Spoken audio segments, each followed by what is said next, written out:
Olá, pessoal, sejam todos muito bem-vindos a mais um podcast I Love Beancast, um podcast da FF Solution que traz assuntos da mais importância temática, discussão, tendência para quem trabalha com transformação digital, para quem trabalha com engenharia, arquitetura, construção, manufatura, todo mundo que está vinculado a esse universo que é sempre modificado, é sempre com um grau de muita novidade. E para isso, a gente traz convidados que são capazes de trazer o que está no estado da arte, aquilo que está acontecendo agora, sem perder a profundidade dos temas, sem perder a capacidade de dizer por que tal assunto é do jeito que é, porque eles têm história, têm lastro para falar sobre aquilo. Sou Júlio Ribeiro, um dos hosts aqui, junto com meu amigo Lucas. Tudo bom, Lucas? Fala, Júlio. Mais um podcast junto, hein? Vamos que vamos. Vamos lá? Eu sou Júlio Ribeiro, tô aqui de blusa preta, escrito I Love Bean, óculos, cabelo preto, com mechas grisalhas. Tô com 44 anos e tenho o prazer de estar aqui com o Lucas para apresentar esse podcast. Contigo, Lucas. Vamos que vamos. Então, eu sou o Lucas, eu sou careca, poucos cabelos, alguns já grisalhos também, né? Nos meus 4,1 anos de idade. Tô com a camisa preta hoje, também do Love Bean, como de costume, já é quase que um uniforme, eu diria, aqui, né, do nosso podcast.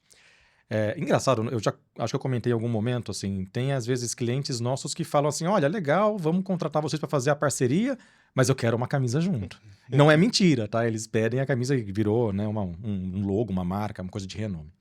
Muito bem, estou usando óculos, tenho olhos castanhos e acho que isso já conclui, já encerra aqui minha apresentação. Acho que, mais do que eu falar, é importante falar dos nossos convidados, que, de novo, convidados de peso. Um deles retornou a pedido, e é ele que eu apresento de início, então aqui, de novo, eu vou fazer a minha colinha. A exemplo do que a gente já fez em um outro momento. Quem não assistiu o outro podcast pode assistir, porque é um currículo pesadíssimo. Então, como eu fiz a outra vez, eu falei do currículo sem falar da pessoa. Então, engenheiro civil, especialista BIM, consultor com mais de 36 anos de experiência. Foi um dos fundadores e primeiro presidente do BIM Fórum Brasil, uma das instituições de maior renome no país nesta temática. Autor da coletânea de guias BIM publicada pela CEBIC, que é a Câmara Brasileira da Indústria da Construção, e também foi coordenador geral da Economia Digital e Produtividade Industrial no Ministério da Economia do Governo Federal, além de professor, palestrante e outras questões mais. Então estamos aqui com o Wilton Catelani. Wilton, a palavra é sua, acho que ninguém melhor para ser apresentado do que você mesmo. Oi, Lucas. Oi, Júlio. Oi, convidado que ainda não foi apresentado. Muito obrigado por me receberem aqui mais uma vez. Estou muito feliz. Obrigado mesmo, viu? Obrigado, Lucas. Bora. Então Vamos já segundo vou. convidado, vamos segundo convidado. Já trago aqui o segundo, que também não posso falar o nome antes de mais nada, mas currículo pesado já trago aqui também com as minhas anotações. Ele é engenheiro eletricista, possui um MBA em Engenharia de Custos, e trabalha já com tecnologia aplicada ao desenvolvimento de projetos de engenharia desde 2008, já bem mais antes, não é 2018. Ele atua hoje como diretor na FF Solutions e participou já de implantações BIM, serviços de consultoria, treinamento em diversos segmentos da indústria, como saneamento, rodovias, ferrovias, óleo e gás, mineração. Então estamos aqui com o André Barroso, que também acho que nada mais justo que se apresente com suas próprias palavras. Olá, Lucas. Olá, Júlio. Olá, Wilton. É um prazer estar aqui com vocês. Então, você já passou pelo meu currículo, né? Falando aqui da minha aparência física. Eu tenho 1,78, também sou careca, sou branco, tenho olhos castanhos. Quando eu tinha cabelo, eles eram castanhos também. Né? E estou usando uma camisa branca. Boa, muito bom. Nesse episódio, a gente queria aproveitar o know-how dos convidados, dada a experiência que vocês têm. Acho que depois vocês podem até, a gente estava conversando aqui nos bastidores, vocês se conhecem há muito tempo também, né? Sim. Acho que é legal depois vocês falarem um pouquinho como é que vocês se conheceram, assim, profissionalmente, em que momento que isso aconteceu, em que ambiente isso aconteceu, porque eu acho sempre legal a gente trazer a perspectiva de network, né? A gente acaba deixando um pouco da nossa capacidade de se conectar, né? Então, legal, eu fiquei curioso saber como é que vocês dois se conheceram. Mas esse esse episódio ele tem uma temática que a gente traz como norte, que ela é esses desafios de tratar um tema que está sendo tratado já em outros episódios aqui do podcast, que é o GeoBIM. Mais sobre uma perspectiva do que é a expectativa e o que é a realidade. O que está de maneira didática, né? Um pouco até muito no mundo da perfeição. E vocês têm experiência de dentro de projetos, de dentro de organizações que estão lidando com pessoas reais, com situações reais. Em que estágio que a gente está? E a gente gosta sempre de trazer, sobre a perspectiva até conceitual, para dar uma base, uma ancoragem para quem está escutando a gente, o que é GeoBIM, começando sobre o que não é GeoBIM, que normalmente quais confusões vocês veem as pessoas fazendo, tá? E fique à vontade aí para quem quiser. Os dois são convidados a falar um pouquinho sobre isso. Não, legal, né?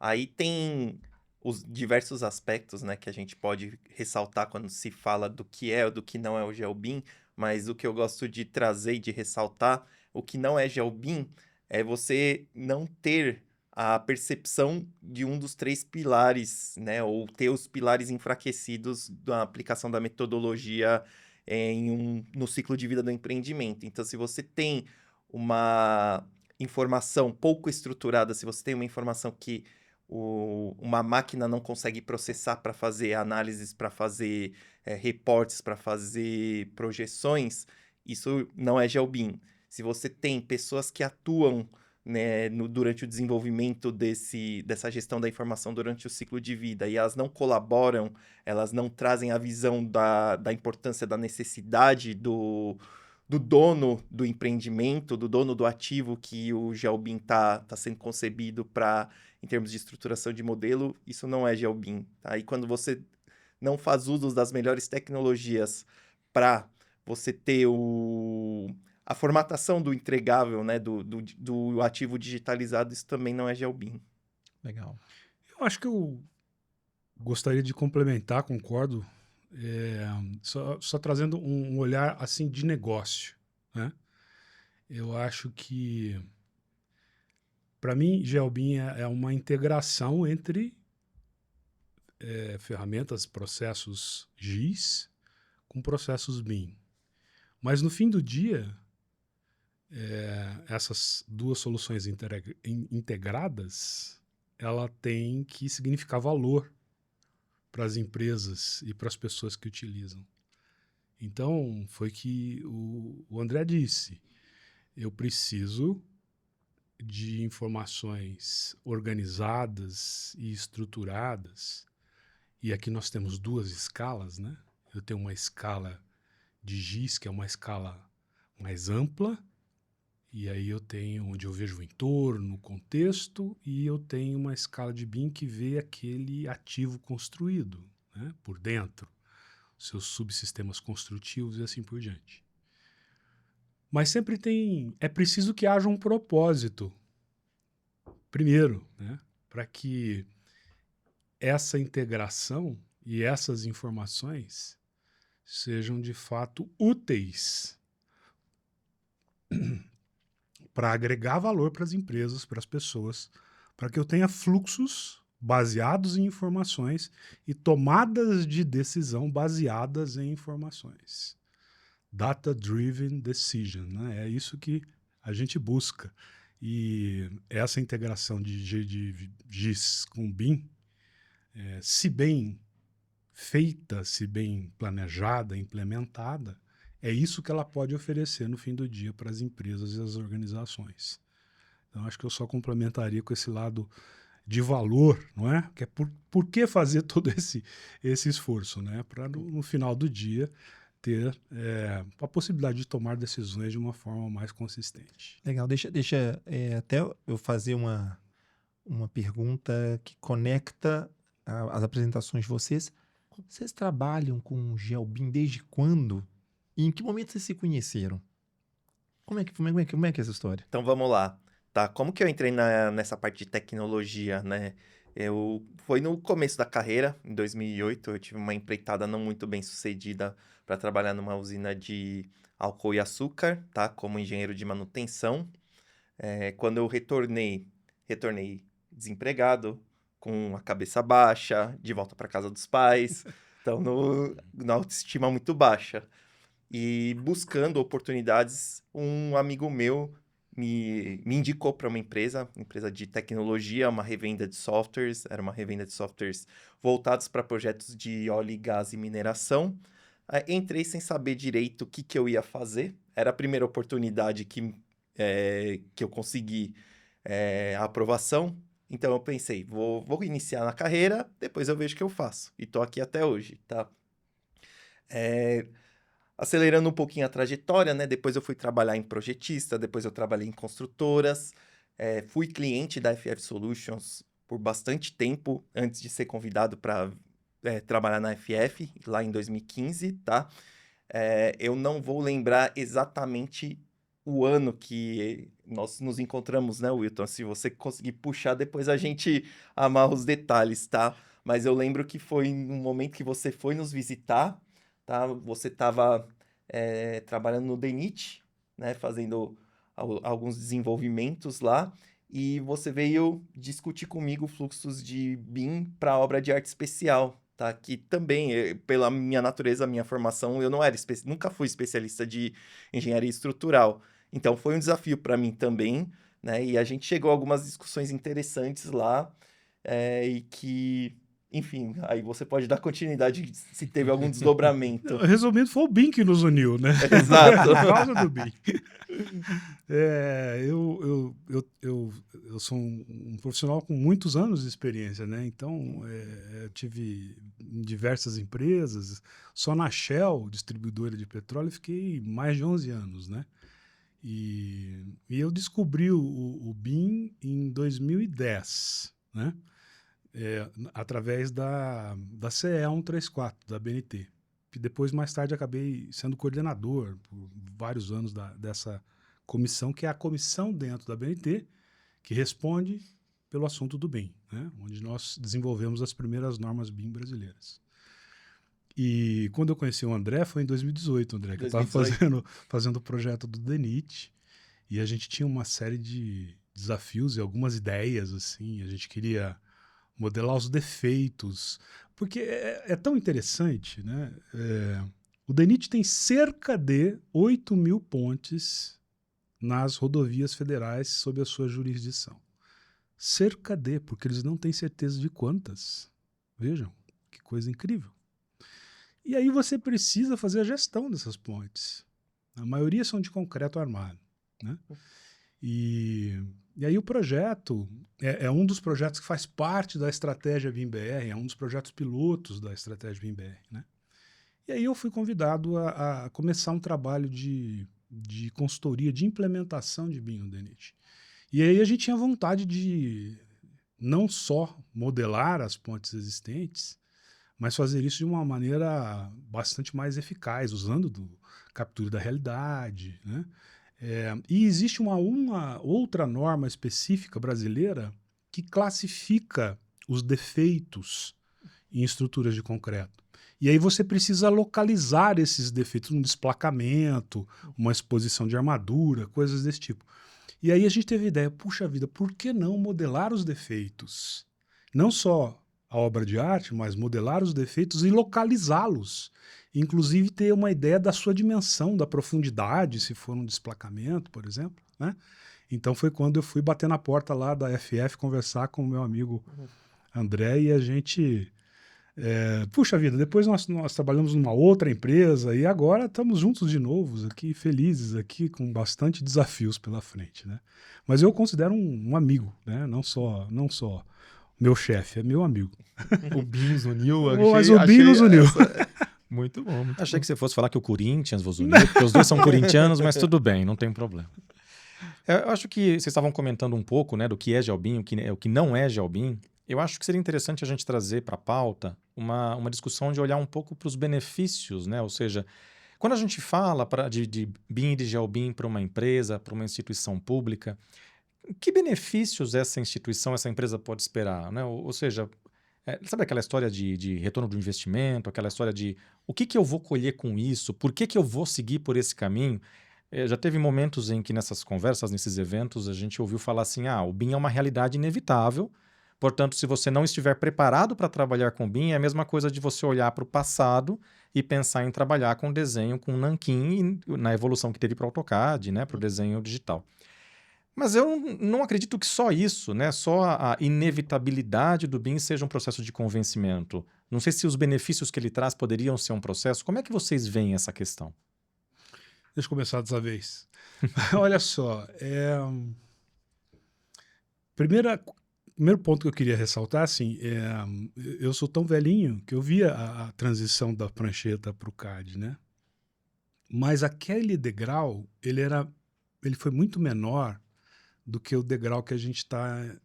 É válida a comparação, mas o degrau, ele é menor, porque eu continuei fazendo desenhos. Os entregáveis no final do dia eram desenhos. Verdade. Só que eu passei a fazer com a ajuda do computador.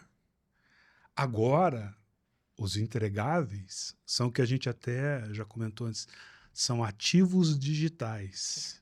E dependendo da forma como eu os construa, puxa vida, eles podem ser muito úteis.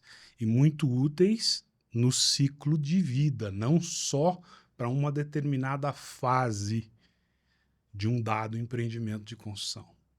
Então, acho que esse é o principal ponto para começar a falar sobre essas vantagens. E se eu tenho um ativo digital, um modelo, vamos pensar primeiro na fase de projeto, de concepção. Vamos pensar que seja um greenfield. Vou construir algo que não exista, né?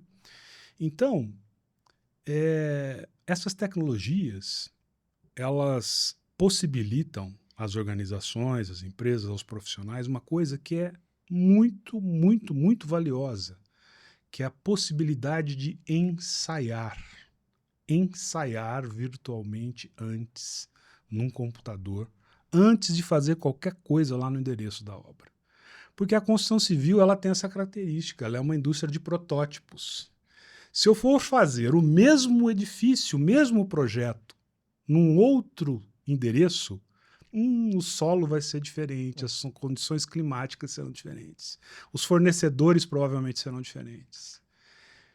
É muito provável que eu mude alguma especificação por conveniência, porque o mercado mudou, porque tem alguma coisa mais baixa. Percebe? Então, ela é uma indústria de protótipos. A gente só constrói protótipos. E o ser humano não é muito bom de fazer uma coisa sem ensaio. Se eu falar assim, Lucas, vamos fazer um sapateado, eu e você aqui agora. Adoraria ver isso. Sem O espaço não permite, há uma mesa, é uma questão que não é possível. Não, mas espera, eu quero dizer, eu sempre uso os mesmos exemplos, mas assim, se a gente fosse fazer agora, seria um fiasco, todo mundo ia dar muita risada da gente. Mas dá uma semaninha pra gente ensaiar. Aí, ó. Aí ia ficar bacana. Então, percebe? A possibilidade de ensaiar antes de ir para o canteiro construir qualquer coisa, realizar qualquer atividade, isso é valiosíssimo para essa indústria. E é isso, este é um dos benefícios que essas tecnologias nos traz. E aí, só para complementar e não ficar muito longo, é assim, não é só aquilo que você quer construir, mas como você vai construir. Porque você pode modelar o canteiro, as várias fases do canteiro, você pode modelar os acessos, você pode modelar os estoques, você pode modelar as bandejas de proteção, se for um edifício de múltiplos pavimentos, você pode modelar o posicionamento da grua, a movimentação horizontal e vertical dos materiais. Olha a riqueza, né, de possibilidades que não existiam antes. Isso era muito difícil de fazer antes com a tecnologia antecessora. Então, esses novos processos digitais, eles nos oferecem, além dessa possibilidade de visão do ciclo de vida. Então, é um valor... Eu tenho funcionalidades que antes eu não conseguia fazer. eu posso fazer simulações. Eu posso fazer simulações estruturais, simulações de consumo de energia, coisa que eu não conseguia fazer com a outra tecnologia antecessora. Então, o degrau desta vez é bem maior, sabe, Lucas? E é por isso que é um pouco desafiador. E outra coisa, quando uma empresa lá atrás migrava das pranchetas para o CAD, ela só se preocupava com ela mesma. Ela comprava os equipamentos, ela treinava os seus... Agora, o BIM não. O BIM eu falo de gerenciamento de informações que envolve terceiros, envolve meu cliente, envolve um monte de gente. E essa é uma característica também inexorável da construção civil. Ela é uma atividade coletiva. Ela envolve vários agentes. Qualquer porcaria que você for fazer, se for fazer a reforma do seu banheiro, você vai precisar de um monte de gente, vai precisar de um monte de informação que precisa ser gerenciada no fim do dia. Acabei falando demais, mas... Não, é isso aí, tá? E aí, quando a gente fala de valor, né? E aí eu vou devolver quando você falou assim, eu vou falar de negócio, eu vou falar de negócio também. Todos esses benefícios, né, de você poder fazer simulações, de você poder gerar mais informação, qualificar melhor o que está sendo proposto ali nas ideias de concepção, você consegue com maior facilidade em etapas preliminares. Você consegue fazer estudos de forma mais ágil, porque a tecnologia permite, porque você consegue qualificar melhor a informação, porque as soluções trazem maior colaboração, né, de forma direta ou indireta, e isso permite que essas discussões elas sejam elevadas num âmbito de viabilidade, com muito mais informação qualificada para se tomar uma decisão adequada de go, no go daquele investimento. Então é a famosa curva do McClymie, né? Você antecipa as discussões em etapas preliminares, em etapas de concepção, que antigamente você tomava com um projeto básico ou com um projeto, inclusive, executivo, né? Isso você está falando de economia, né? Você está falando de que o seu ativo ele vai operar melhor antes no momento que você está avaliando qual que seria o grau de investimento para se fazer o projeto, para se fazer a obra, e inclusive com insumos ali de dados de simulação de operação e manutenção. Muito bom. Eu vou colocar um pouco de tempero nessa conversa. Ambos falaram um pouco sobre múltiplas etapas, a importância da antecipação, que vai acabar me possibilitando ter ganhos na frente. Eu estou falando sobre diferentes tipos de profissionais. E é um elemento, então, que vocês comentaram, central a colaboração. Né? O André até falou, se não houver um processo colaborativo, não é. Mas o nosso tema aqui é expectativa versus realidade. Dado esse conceito lindo e maravilhoso, o que vocês têm visto acontecer, está acontecendo essa colaboração, onde, se ela não acontece, onde que mais tem o gargalo, ou o que pega mais, ou se ela acontece, de fato, é uma preocupação superada já. E aí, o que vocês falam sobre isso? Vamos lá, colaboração ele é um conceito que é disruptivo quando a gente fala de forma diferente de trabalhar. Então, antigamente, o dono do ativo contratava as empresas especializadas para desenvolver os projetos, a empresa desenvolvia o projeto ali, a parte do seu escopo, entregava as pranchas, acabou o trabalho, né? Eventualmente tinha uma necessidade de gerenciamento, eventualmente pode ter uma necessidade de interação com a construção, isso ficava sem uma forma estruturada de comunicação. E isso vai para âmbitos que vão desde a informalidade de tomadas de decisão até aspectos que impactam juridicamente as partes, tá?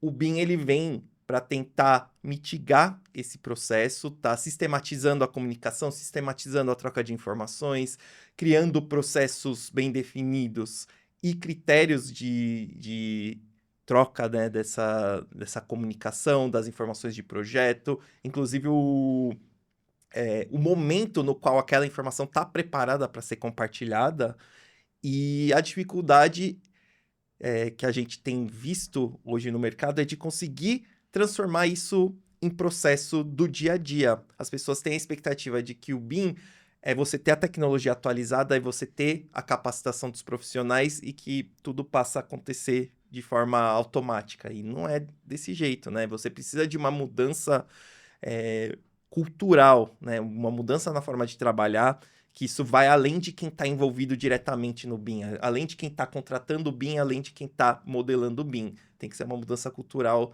das outras pessoas que fazem parte ali do ecossistema. Legal. Tá? E essa pergunta é muito boa, Júlio, porque assim, complementando um pouquinho o que o André já colocou,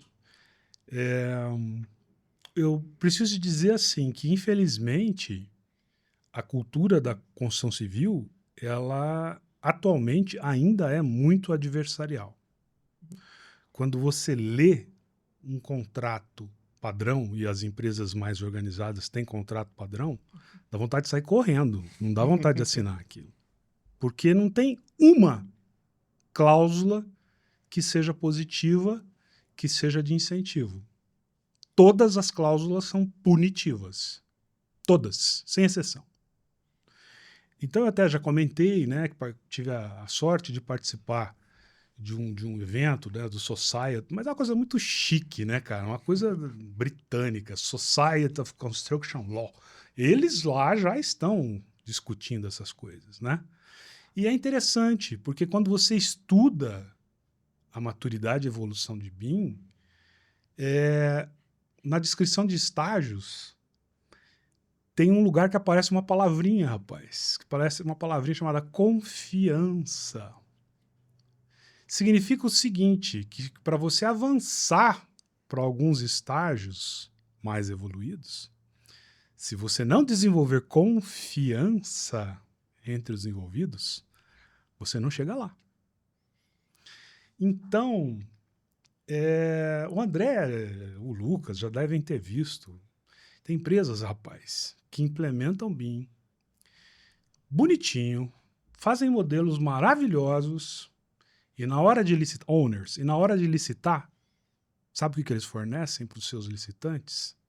PDFs. Fecham tudo. Por quê? Porque suas áreas jurídicas, suas áreas de procurement, falam, não, tem um risco muito grande de você compartilhar essas informações com os seus licitantes.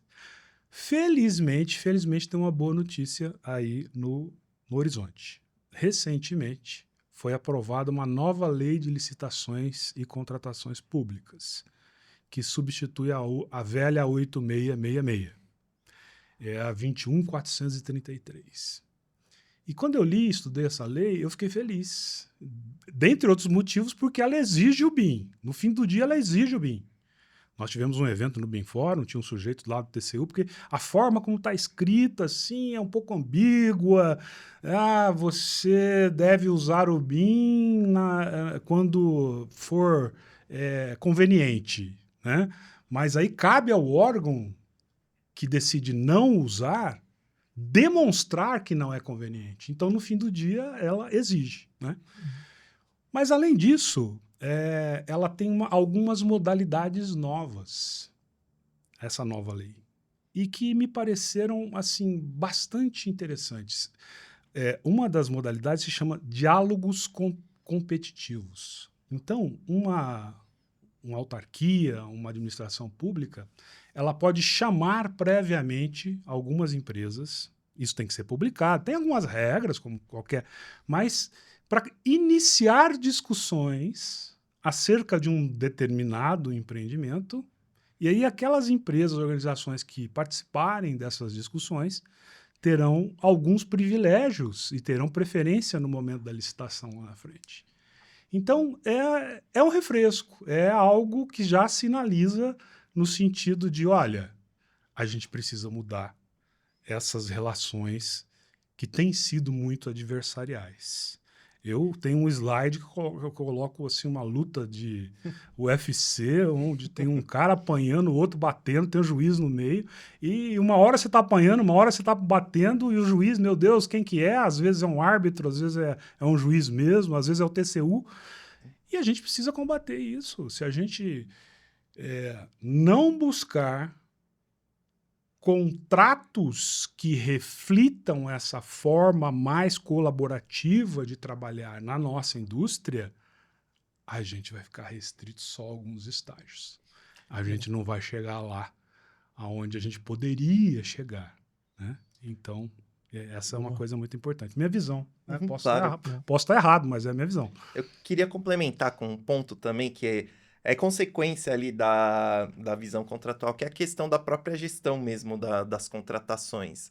Então, o que tem visto no mercado são formatos de acompanhamento da gestão do projeto, ou mesmo da gestão da construção, que não privilegiam o uso adequado dos modelos para se discutir a solução do projeto. Em resumo, né? Se contrata, quer-se o modelo BIM desenvolvido, quer-se o modelo BIM entregue, mas o faturamento, a medição daquele projeto é feito por emissão de documento. A um equivalente. A um equivalente. Ah, meu Deus. E quando a gente fala de tecnologia, as tecnologias têm evoluído justamente para você trazer os conceitos de gestão da informação utilizando o ambiente comum de dados, que é o ambiente, o repositório de consulta à informação do projeto, e que se traz discussões de gestão de documentos, que conceitualmente falando, uma consequência da evolução da modelagem. Quando você está falando de dinheiro, quando você está falando de eu sou remunerado por emitir documento, você está desincentivando que as projetistas trabalhem no modelo BIM, né? Que eles evoluam a qualidade da informação no modelo. E isso mata a colaboração, tá? Porque você trata o modelo como algo secundário, né? E o pessoal está só preocupado em emitir o documento, e aí não passa por todo o fluxo de integração de informações, comentários, design review, e por aí vai. Deixa eu fazer uma... Ainda no tema colaboração, em algum momento a gente está falando, e vocês me fizeram pensar aqui, e eu confesso que talvez a minha pergunta eu fiz sobre uma ótica e fiquei encantado com a resposta que vocês deram, que foi outra ótica, que é uma ótica entre um contratante, um licitante, né? O aspecto da confiança, em que momento que eu disponibilizo essa informação para que mais pessoas tomem decisões. E eu tinha pensado, e aí eu não sei se talvez por falta de conhecimento meu também, há uma camada de colaboração quando eu falo, e aí falando de GeoBIM, entre para o GIS, para o GEO, uma estrutura de um gasoduto é um segmento de reta, é uma linha, é um tipo de vetor, e eu paro aí. Para uma estrutura de detalhe da construção, há características, há feições, há o tipo de material. Então, para que essa colaboração entre o GIS e o BIM se conectem do ponto de vista mais operacional, eu preciso tomar cuidados também. E eu entendo que do ponto de vista de ambos os processos, alguém vai estar colocando uma noção orçamentária, outro vai estar colocando uma dimensão. Então, eu tenho múltiplos profissionais trabalhando ao mesmo tempo em um arquivo. Então, acabaram que vocês responderam. Eu fiquei pensando, nossa, que mundo de coisas da colaboração que eu não tinha nem pensado. Obrigado. Mas faz sentido também nesse nível, no nível técnico. Claro. Porque a gente tem aqui um pouco da audiência do nosso podcast. A gente tem... Eu prestei atenção na fala do Catelano na última vez que ele veio aqui, André. Uhum. Ele falou sobre o nível estratégico, o nível tático e o nível operacional. Sim. Entendi que essa primeira resposta que vocês deram está no nível tático e estratégico. Sim. O que acontece de colaboração no nível operacional? Vamos lá. Vou começar, você me complementa, pode. tá? Quando você fala de integração de GIS e BIM, né? E você está falando aqui, né? Adotando as premissas de que você tenham pessoas que consigam entender da tecnologia, né? Isso que é importante, né? Saber, conhecer a tecnologia e conhecer o que ela propicia e o que precisa ser desenvolvido para fazer a integração é chave, tá? Então, partindo desse ponto, o que precisa ser feito é que nas especificações de como esse modelo vai ser desenvolvido, precisa estar claro que o modelo precisa estar apto para fazer essa integração. Então, por exemplo, você tem um gasoduto, pegando o mesmo exemplo, ele é uma linha, né, representação de uma linha no ambiente GIS. Hoje tem até tecnologia que permite a visualização do modelo tridimensional dentro da visão geolocalizada, né? Geoespacializada, tá? Mas se você quer fazer uma integração, às vezes a tecnologia ela não consegue fazer essa representação, você tem que ter formas, né, de converter essas informações, né, nessa informação que vai ser representada no GIS, tá? E uma forma também de você ter uma volta também, né? Você conseguir puxar as informações do GIS e representar isso na modelagem, tá? Isso não é trivial, tá? Porque depende de conhecimento específico e depende também de como essas informações são estruturadas. Para isso dar certo, pensando no ciclo de vida do ativo como um todo, que demora anos e anos aí para a informação ser refinada, tá? Desde a concepção até o projeto, até a operação, precisa estar muito bem claro que esse é um dos objetivos que se quer alcançar, tá? Então, não sei se foi nesse sentido que você trouxe, sim. tá? Se você quiser complementar. Eu quero. A sua pergunta foi tão boa que eu preciso voltar a ela, né? Porque assim, quando a gente fala de formas mais colaborativas de relacionamentos, de contratos, talvez a referência melhor que a gente tem seja um modelo chamado IPD, Integrated Project Delivery. Aqui no Brasil ninguém teve coragem de fazer ainda, tá? Mas fora, mesmo nos Estados Unidos, onde é um mercado que na construção civil, não só na construção civil, as empresas, eles se processam muito, judicializa, né, a relação. No IPD, a coisa funciona de uma forma diferente, é como se fosse um casamento. Fecha a porta e a gente vai se entender aqui, entendeu? É assim que vai ser, ninguém processa ninguém. E sobre a curva de McLean, que o André mencionou, no IPD, eu escolho antes o construtor e trago o construtor para participar do desenvolvimento do projeto e das especificações. Isso é fantástico, por quê? Porque o construtor é aquele que está mais atualizado com os materiais. Existem formas diferentes de fazer a mesma coisa. Então, cada construtora tem os seus equipamentos, tem a sua forma que facilita, né? Às vezes é até o diferencial competitivo, né? E se eu trago o construtor para participar do projeto, eu ganho demais. Mas para que o IPD dê certo, o owner precisa estar convencido. E aí o que ele faz? Ele reserva um pedaço das contingências daquele empreendimento que será repartido por todos os participantes. E os participantes só entram com seus custos, não entram com seus preços. Então, o objetivo passa a ser a melhor entrega, a entrega mais eficiente daquele projeto. E se no meio do percurso alguém tiver uma sacada, um insight que proporcionar ao empreendimento barateou, fez mais rápido, um ganho, ele será remunerado por conta, na mesma proporção em que esse ganho que ele sugeriu. Legal. Então, uma coisa muito, muito, muito interessante e que inverte um pouco as relações, né? Mas, de novo, eu preciso partir de um owner. Ele tem que estar disposto a ser menos adversarial e a criar esse bolsão de dinheiro, de recursos, que será repartido, o lucro só é repartido no final, na entrega do empreendimento. Incentivam a colaboração de performance, né? Exatamente. Aliás, enquanto vocês estavam falando, né, sobre colaboração, eu estava pensando aqui sobre o ambiente comum de dados, né, André, que você estava citando. Muitas vezes, quando a gente vai fazer trabalhos de implantação de Albin nas empresas, nas instituições, tal, a gente ouve muito assim, muito bem, mas por onde que eu começo? Qual que é o primeiro ponto? E muitas vezes a gente vê que o ambiente comum de dados ele acaba sendo um início, porque ele traz resultados rápidos, né? Porque ele permite uma rápida implantação, esse pacotinho fechado do CDE, né? Do ambiente comum de dados.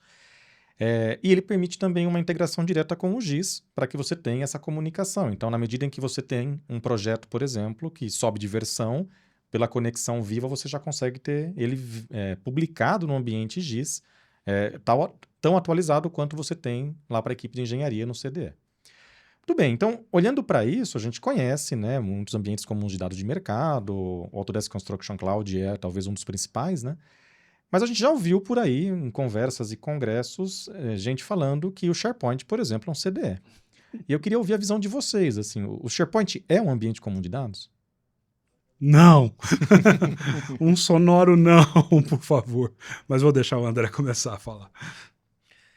A questão do ambiente comum de dados, além de toda a estruturação que a norma traz, ela tem a função tecnológica também de facilitar e de ter mecanismos e ferramentas para facilitar essa troca de informações, né? Então, pensa que conforme o modelo evolui, vão ter informações que vão ser agregadas, vão ter inputs que não existiam no início do projeto, que eles vão ser acrescentados ao longo, conforme as discussões vão surgindo. Num processo ideal, a gente tem os times de operação e manutenção interagindo durante os design reviews para trazer visões que quem está imerso ali no momento do projeto não consegue enxergar, tá? E ter uma ferramenta que tecnologicamente consiga abarcar esses processos é fundamental para que a gente consiga ter essa visão de ambiente comum de dados, né? E quando a gente fala de SharePoint, né, por mais que ele tenha diversas funcionalidades de gestão documental, ele consiga armazenar alguns metadados, tem algumas funcionalidades que nativamente ele não possui. E aí a gente não consegue alcançar esse nível de colaboração que é o principal benefício, né, que quando a gente implementar um sistema como esse. A definição de ambiente comum de dados é a soma de duas partes. Você tem um fluxo de gestão de dados e você tem uma ferramenta, que é um software, que suporta esse fluxo. O SharePoint ele não te oferece essas duas coisas. Eu até já vi alguns desenvolvimentos em cima do SharePoint para tentar emular essa solução completa que é um CDE. Mas você me fez pensar uma coisa interessantíssima que ajuda a gente a situar a nossa cabeça, né? Você sabia que o conceito de CDE ele surgiu depois dos produtos? Os produtos já existiam. Por exemplo, o PW já existia, o próprio Docs existia com outro nome e não eram comercializados como CDE. O conceito de CDE ele veio com os ingleses e logo depois que virou a ISO 19650. E aí as empresas acertaram, ajustaram os seus produtos e passaram a vendê-los como CDEs. Mas olha que interessante, os produtos já existiam como GEDs, como gerenciadores eletrônicos de documentos, o que não é um CDE. E aí o conceito de CDE surgiu depois, e aí as empresas fizeram os ajustes para transformá-los de fato em CDEs. Mas ele é a soma de duas coisas. Eu preciso ter a possibilidade de definir perfis de acessos diferentes. Eu preciso ter um fluxo muito bem definido de quem só visualiza, quem revisa, quem aprova, quem recebe, quem entrega. Eu preciso ter rastreabilidade e eu ainda preciso ter estados padronizados das informações. Então, a ISO 19650, ela define 4 estados de informações. Que o primeiro é trabalho em desenvolvimento, está dentro de uma própria disciplina ali, fechado. Quando está maduro o suficiente para ser compartilhado com uma outra disciplina, nem estou colocando o cliente ainda, não, uma outra disciplina. A compatibilização, por exemplo. Isso. Aí ele muda de classificação, isso se faz através de metadados, ele deixa de ser work in progress, né, trabalho em desenvolvimento, passa a ser compartilhado, shared em inglês. E aí isso vai burilando, vai versionando, vai melhorando, a hora que está maduro e eu tenho a possibilidade de liberar para execução ou de entregar para o cliente, então ele é publicado, published. E ainda tem um último estado que é arquivado, porque nem todas as informações eu preciso manter nos modelos entregáveis de informação. As 19650, ela define 4 requisitos de informações que são definidos pelo owner para que os contratados possam gerar modelos entregáveis de informações, que são de 2 tipos. Um que é específico para a entrega, para a construção, é o CAPEX de algo, e outro que é específico para fazer a gestão do uso e da manutenção, que é o OPEX.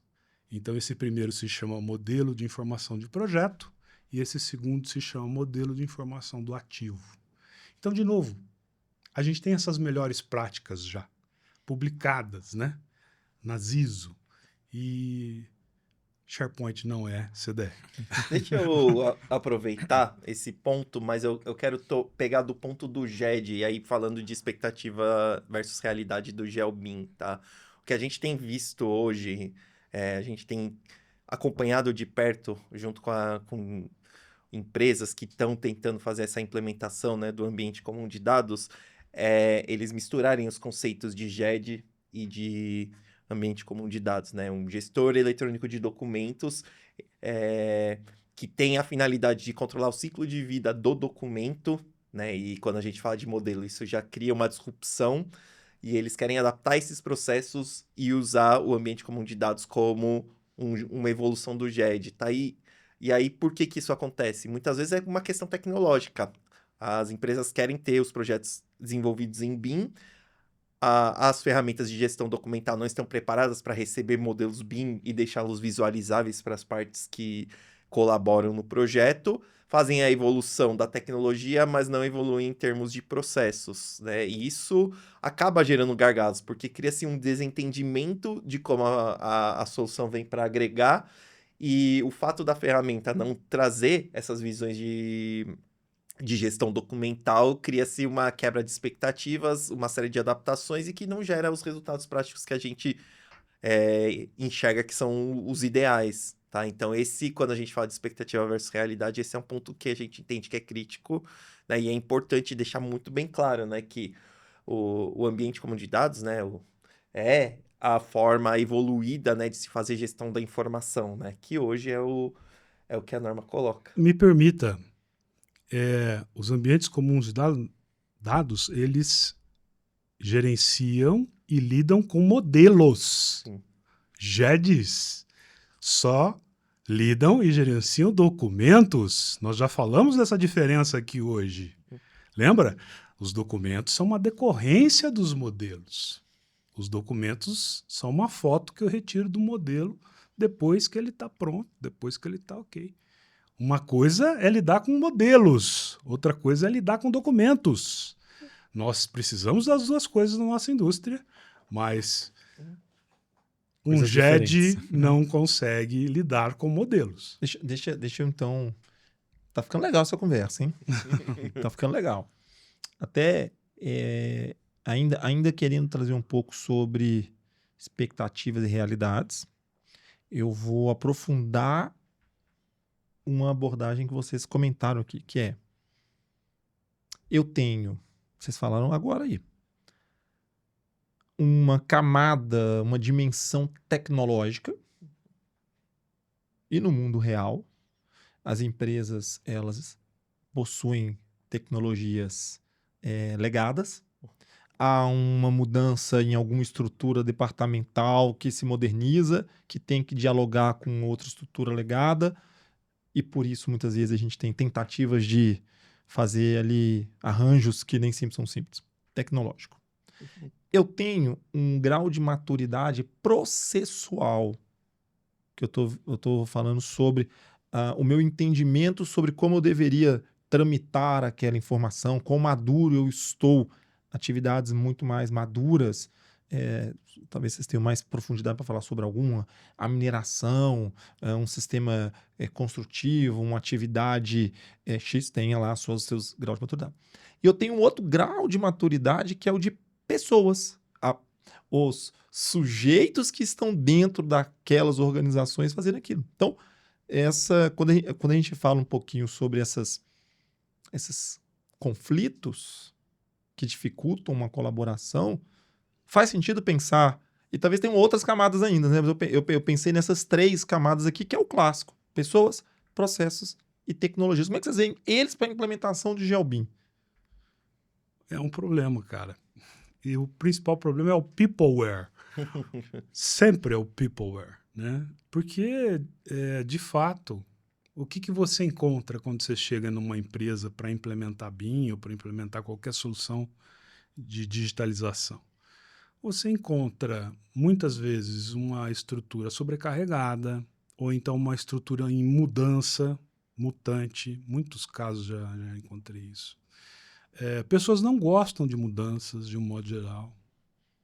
A pessoa já se sente sobrecarregada. Aí chega lá um rapaz novo, né? Geralmente não sou eu, assim, com meus cabelinhos brancos. É um cara com cara de nerd e fala assim, eu tenho um jeito diferente, muito mais eficaz de fazer o que você faz hoje. Aí ele fala, puxa vida, o que esse garoto, né, vem aqui me tirar da minha paz, do meu... Mais uma encrenca para eu assumir, Mais uma né? encrenca para mim? Eu já estou sobrecarregado. Então, e aí, Júlio, a sua pergunta é ótima, porque assim, toda a implementação de qualquer digitalização em qualquer nível, de BIM, de GeoBIM, de GIS, ela pode ser uma mudança complexa. E aí a gente precisa lançar mão de alguns recursos que são muito importantes, que é gestão de mudança, comunicação. É preciso ter um plano de comunicação. As pessoas precisam entender e serem convencidas de que esse esforço vale a pena. Não dá para chegar... E aí a gente sempre... E, de novo, a própria literatura, ela te oferece... você tem o bottom-up, de baixo para cima, o top-down, né? Top-down funciona melhor, geralmente. Porque o dono fala, eu quero, entendeu? Se não entendeu, eu vou fazer você entender, ou vou sair com você daqui. Então, acaba funcionando melhor. Mas é importante que as pessoas compreendam adequadamente por que está sendo realizado esse esforço. Porque é um esforço no final do dia. É trocar aquela velha expressão, o pneu do carro, o carro andando, porque as pessoas estão trabalhando, elas não estão paradas esperando quando chega alguém com um projeto de inovação, que é sempre um projeto de inovação, né? Esse de digitalização. Então a gente precisa de recursos. E quais são esses recursos? Um bom plano de comunicação, e é uma comunicação para dentro e para fora. Eu costumo dizer que para BIM, parecer é tão importante quanto ser.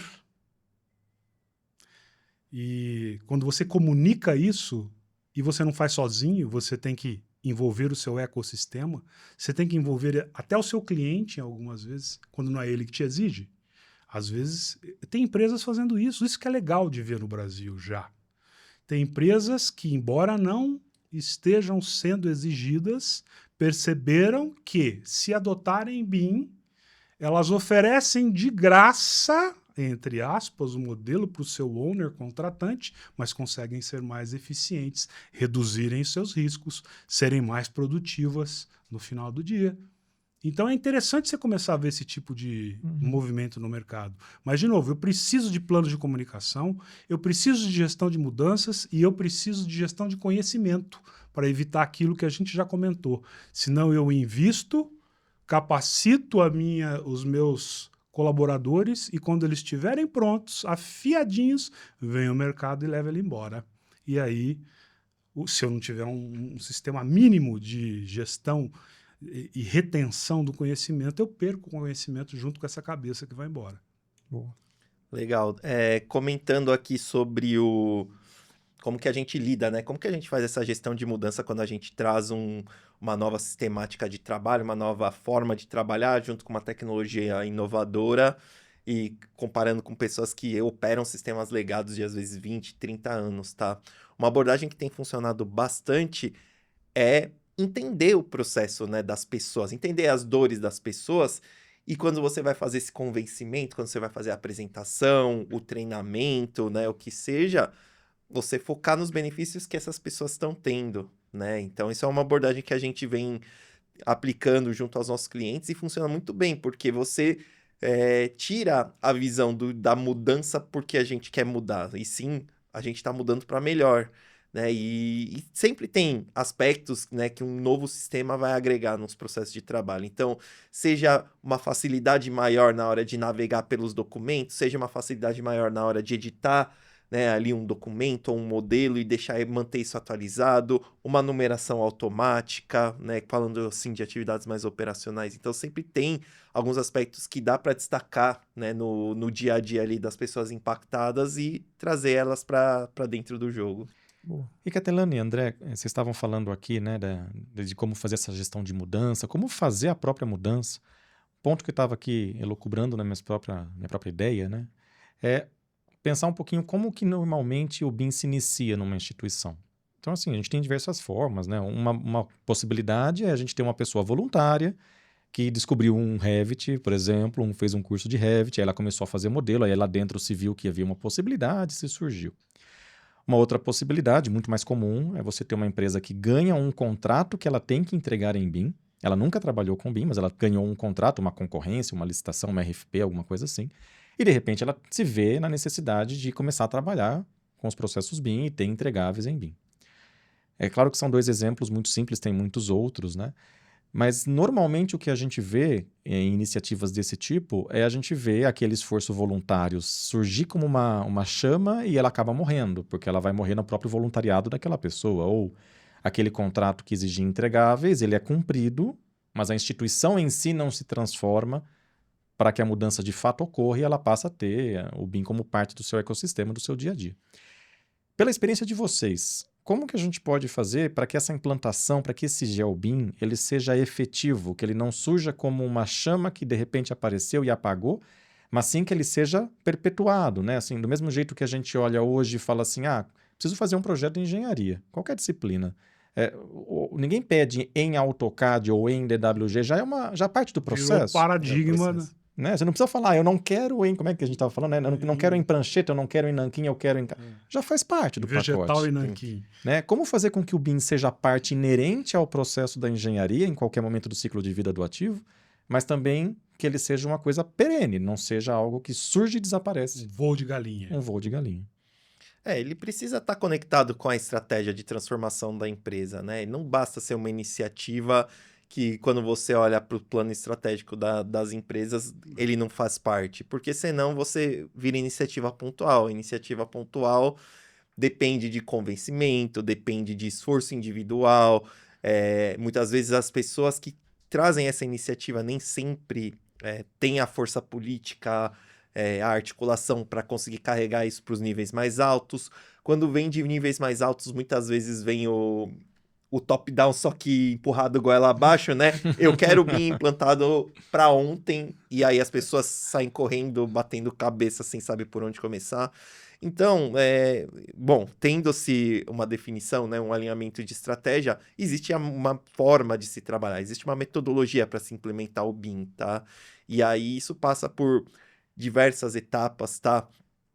A gente tem normalmente uma etapa de entendimento do momento da empresa, de quais são os processos que hoje estão digitalizados, quais são os processos que estão mais ou menos digitalizados, quais são os processos críticos, faça uma avaliação, faça uma priorização, tem um momento de adequação tecnológica que é importantíssimo, né, e que aí se faz a valoração do investimento que vai ser feito principalmente em tecnologia, tá? E uma estratégia de capacitação de pessoas e gestão do conhecimento, como o Wilton falou, tá? Então, resumindo, assim, não dá para ser não dá para uma pessoa carregar isso nas costas e esperar que tudo vai acontecer, tá? Tem uma metodologia para isso, né? Inclusive, Wilton, você tem novidades aí, né, sobre estruturação de metodologia? Pois teve uma ISO nova, e não vejo ninguém falando dela, só a gente está estudando essa ISO, que legal, né? Acho que a gente vai sair na frente nesse negócio. Tem uma ISO nova sobre especificação de implementações BIM. Olha que interessante. E ela é muito focada num processo em que você tem a leitura de máquina, que você não faça só documentos, que esses conteúdos que possam ser analisados e validados ou não por máquinas. E a gente está estudando isso. É uma ISO, que foi publicada em 2023, né? Então, ela é relativamente recente. Eu não vejo ninguém falando dela. A gente já está estudando. Mas, voltando um pouco ao ponto do André, né? Sim, para que não seja um voo de galinha, essa foi a sua pergunta. Para que não seja um voo de galinha, a gente tem que entender que esses processos de digitalização que começam com o BIM, mas não acabam com o BIM, eles são meios, eles continuam sendo meios.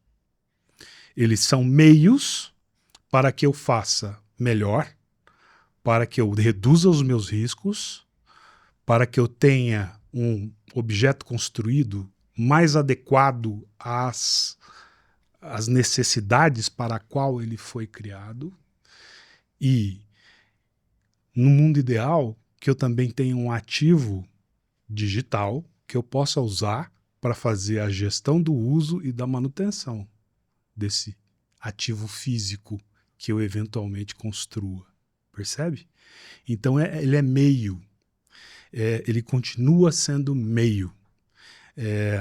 O que as empresas e as organizações precisam buscar e precisam entender é que através dessas tecnologias, através desses novos processos, eles vão sim conseguir ser mais eficazes, mais sustentáveis, deixar uma pegada de carbono menor, diminuir os seus riscos, cumprir os seus prazos, que é isso que importa no final do dia. Eu quero fazer meu empreendimento mais aderente ao meu planejamento. É isso que importa no final do dia. Eu não posso... Eu brinco que no Brasil a gente não escreve nada e também não mede nada. Então, quando a gente precisa de algum dado, tem que buscar lá fora, né? Então, tem uma pesquisa de uma entidade imobiliária americana que diz assim, 70% dos empreendimentos custam mais do que foram orçados. 50% estouraram no prazo. Então, é disso que a gente está falando. A gente tem que buscar ser mais eficiente. Não dá para a gente ser como sempre foi, né? A nossa indústria é uma das indústrias que menos usa tecnologia, né? É uma das indústrias mais tradicionalistas. Então, isso faz com que a oportunidade seja maior ainda, né? Seja maior ainda. E assim, né, quando a gente fala de tudo isso, né, é um grau de complexidade muito alto. Você tem que ter o domínio da metodologia, você tem que ter o domínio da tecnologia, você tem que ter o domínio do negócio. Então, não dá para simplesmente a gente entender que de forma orgânica isso vai nascer e perpetuar pela empresa, né? Então, por isso que é importante ter pessoas, né, e empresas à disposição aí para conduzir processos de implementação aderentes aí e alcançar os objetivos. Muito bom. Pessoal, nós temos assunto para mais de metro aqui, hein?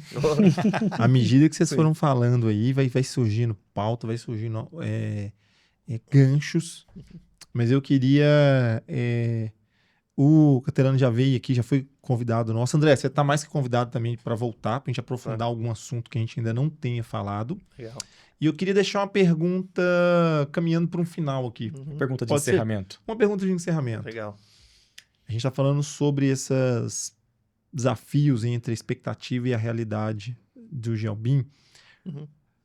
Quando projeta para daqui a 5 anos, se eu projetar um futuro, o que vocês consideram que hoje é um grande desafio, nós falamos sobre vários aqui, que deveriam ser priorizados para não serem desafios no futuro? Assim, fala, olha, então, dentre esses, cara, vamos priorizar esse aqui está na primeira ordem, para que em um futuro próximo a gente tenha superado essa etapa. O que vocês têm a dizer para a nossa audiência aqui, cara? Olha, foque nisso agora, porque tem uma frase que eu gosto muito do pensamento científico, que é o seguinte: a natureza não dá saltos.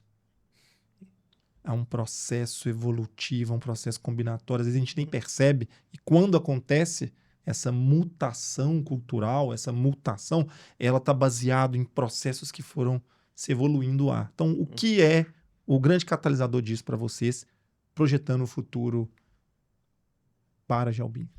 Na minha visão, né, o que seria assim prioritário é a gente ter uma consciência, né? Nós como parte aqui das pessoas que trabalham no mercado, no ecossistema de arquitetura, engenharia e construção, né? E ter essa visão de que a metodologia é um meio, né? O GeoBIM, ele é um meio de se alcançar formas mais eficientes e mais sustentáveis de operar ativos, né? Se a gente, como classe, né, conseguir chegar nessa consciência de forma uníssona, eu vejo que já é um grande passo para a gente conseguir evoluir em outros conceitos, né? Conseguir nivelar conhecimento tecnológico, conseguir nivelar ajustes de processos, modalidades de contratação, formas de gestão como um todo. Eu vejo que esse seria o primordial, né? Para daqui a 5 anos a gente estar um degrau acima, né? Dessa escada que é bem grande, né, Wilton? Olha só, Júlio e André e Lucas, assim, eu acho que o Brasil não está mal na foto. Eu acho que o Brasil está bem na foto. E vejo assim que nos últimos meses, eu até já brinquei, né, que a gente errou todas as previsões anteriores, mas eu percebo nos últimos meses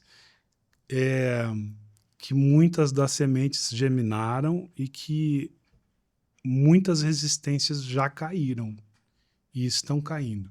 E assim, pelo Brasil afora, eu acho que o André pode confirmar ou não, se ele tem a mesma visão que eu, tem gente fazendo coisas incríveis aqui já. Sem dúvida. Incríveis. Case mundial. Tem cases aqui que não fica devendo para ninguém. Eu acabei de ver um caso, olha que interessante, é um projeto geotécnico, que não é uma coisa muito comum, de uma grande mineradora, fazendo uma descaracterização de barragem. Cara, isso é uma obra caríssima, de alto risco, de alto custo. E por causa do BIM, eles descobriram, só por medir e coletar dados e estruturar esses dados, eles descobriram que o dimensionamento dos reforços, porque a descaracterização de uma barragem nada mais é do que construir uma outra barragem encostada na primeira. Sim. Eles descobriram, porque eles foram medindo os dados dos ensaios de cada camada e foram coletando e estruturando no modelo BIM, que os coeficientes de segurança do projeto estavam superdimensionados. Voltaram com os projetistas, apresentaram os dados coletados e revisaram o projeto. Economizaram milhões, economizaram tempo. Eu conheço essa obra, tinha fila de caminhão de agregado que causava transtorno, acidente na comunidade, uma estradinha de Minas estreitinha, daquelas perigosíssimas. Então, olha que coisa legal, cara. Só por coletar dados, analisar esses dados, inclusive está concorrendo a prêmio BIM do BIM Forum desse ano, um projeto geotécnico. Olha só, geotécnico. Então, assim, tem muita coisa que a gente pode fazer com isso ainda. Legal. E tem muita gente já madura e que... Última coisa que eu preciso dizer. Sabe o que a gente tem que fazer? A gente tem que se juntar. A gente não pode reinventar a roda. Então, se a gente fizer juntos, o quê? Definir padrões, definir fluxos, fica mais fácil. Eu vou pegar essa sua fala e para a gente partir para o encerramento a gente tem a intenção nesse podcast de convidar também essas empresas, de convidar esses cases, sabe? Trazer aqui aqueles que estão sendo esses bons casos para que possam compartilhar aqui também, né? A gente tem aqui um compromisso também. Se você quer indicar, quem está nos escutando aqui, quer se voluntariar e fala o que eu faço aqui dentro é legal. Eu escutei aqui o que André e Hilton falaram e querem participar. Se inscreva também. Lucas, algo mais? Acho que a gente teve bastante conteúdo, hein? Boa. É claro que assim, se a gente pudesse, ficava aqui mais meia hora, mais 1 hora tomando café, conversando Tranquilamente. sem nenhum obstáculo, mas acho que até para que a gente possa dar um fechamento, Chegou o momento de dar tchau. Já agradecendo muito a participação de vocês. Para mim foi uma alegria poder trocar esses 2 dedos de prosa aqui. Agradeço demais. Obrigado, gente. Prazer tê-los aqui conosco. Estão convidados a voltar em uma próxima oportunidade, tá bom? Pessoal, a gente encerra assim esse convite a esses 2 especialistas na área aqui e será um prazer tê-los de novo. Siga nos nossos canais, nas redes sociais, a cada momento trazendo especialistas para falar sobre transformação digital, BIM, GeoBIM nesse podcast. Um abraço a todos.